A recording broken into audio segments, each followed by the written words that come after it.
You ended up coming out of retirement a couple times as an announcer. The first time was against Steve Regal. Yeah, Regal. And you were a huge baby face. Yeah. What are your thoughts on that feud?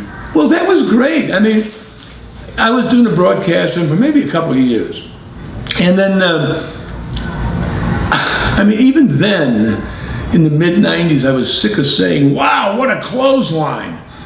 Today, it's all they say. What a clothesline, another clothesline. There's too many damn clotheslines. So then they had this guy Regal show up, and he had a pompous look. Lord Regal, they gave him a butler, and he came out with that attitude, and I could feel the crowd hated him. He got heat, like the good old days, just standing there with that smug look, because people believed right away, what an asshole. He was good, and he could wrestle. He was a wrestler, and too many of the guys we had at that time that were coming in with the Nasty Boys and the Public Enemy and the Snyders and Sting and Lex, and all they did was clotheslines and stupid nonsense. You know, Lex was 3 clotheslines and the torture rack. That's all I knew.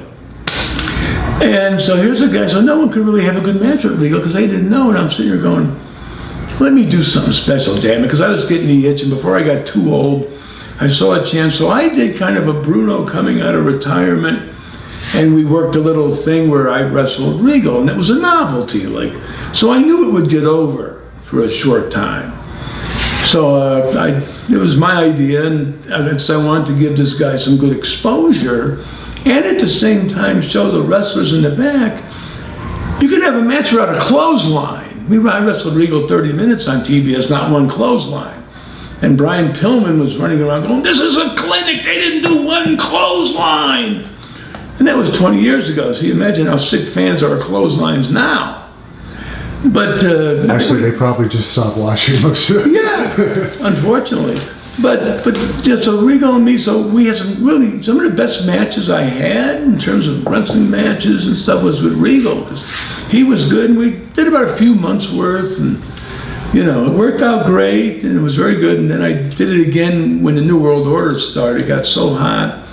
And then there was some things I felt with me and Scott, and we got to do this to people, they want it. So I booked in everything the way it started.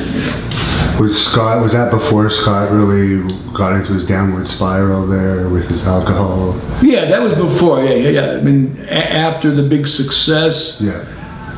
Like, will success spoil Rock Hunter? Yeah, Scott, after that big success, he had some problems. And I understand you hit a ratings record for the Regal match on Saturday night, and then for the Bischoff match and your Scott Hall match, those were 2 pay-per-view buy rates. Those are the biggest buy rates they ever did.